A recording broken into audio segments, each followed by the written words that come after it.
Welcome to Business and the Rulebook, how policy gets made. Today, we're pulling back the curtain on how the rules that run our economy actually get written. So, have you ever really stopped to think about it? Who writes these rules? You might picture a bunch of government officials locked away in a room, but the reality is there's a much bigger, much more interesting conversation happening, kind of behind the scenes. And that's the key idea we're digging into today. Businesses aren't just playing by the rules of the economic game, they are actively at the table helping to write the rule book.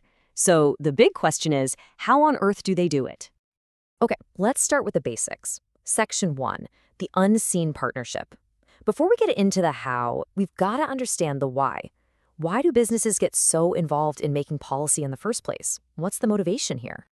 Well, it really boils down to this. Their entire world is completely tangled up with national policy. I mean, think about it. Driving growth, creating jobs, investing in infrastructure, dealing with tax laws, their success depends entirely on the rules of the game. So, naturally, they want a say in how those rules are made. It's just smart business.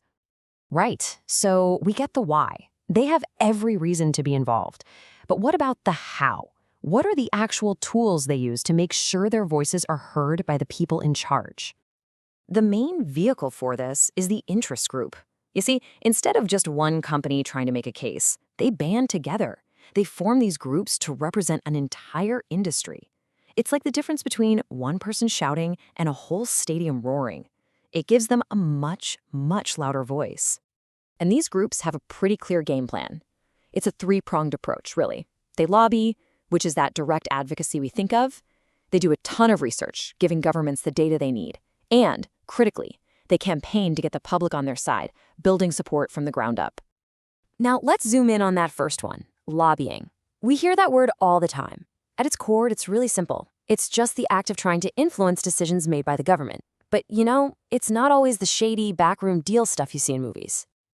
And this is where it gets really interesting. There are two main flavors. You've got direct lobbying, that's the classic stuff, like meetings with officials, providing detailed reports, even helping write laws. But then there's indirect lobbying. This is all about influencing the public, with media ads and social media campaigns so that you put pressure on the politicians. Both are super powerful tactics.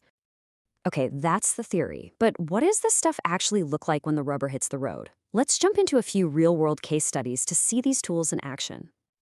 First up, let's see what happens when an entire business community gets on the same page and decides to speak with one powerful collective voice. A great example of this is IBEC in Ireland. They are pros at direct lobbying. They're meeting with ministers, making their case for things like lower corporate taxes. But here's their superpower. They don't just show up with opinions. They come armed with incredibly detailed economic reports to back up every single argument they make. But those direct meetings aren't the only way to get things done. What happens when you need to convince the public first to get the politicians to follow? Here's a completely different strategy. Retail Ireland wanted to change the rules on commercial property rates. So instead of just talking to officials, they launched a massive public relations campaign. The goal? Get everyday people on their side. They wanted to create a wave of popular opinion that politicians simply couldn't afford to ignore. All right, our final case study is a perfect textbook example of that indirect lobbying we were just talking about, using the media and public opinion to hit a very specific financial goal. Check this out. The Restaurants Association of Ireland wanted a lower VAT rate for their industry, and they got it. How? They took their case to the people. They used the media to build a ton of public pressure, essentially making their issue a public cause. It was a masterclass in making your problem everyone's problem. So we've seen the mechanics, the tools, the strategies. But let's zoom out for a second. What does all of this really mean? Let's connect this to some bigger ideas that, honestly, affect all of us. Because this ongoing conversation between business and government isn't happening in a vacuum, it's directly tied to some of the most important themes shaping our world today.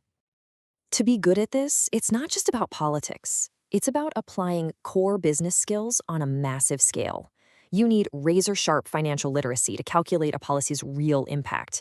You need that entrepreneurial spirit to proactively shape your market.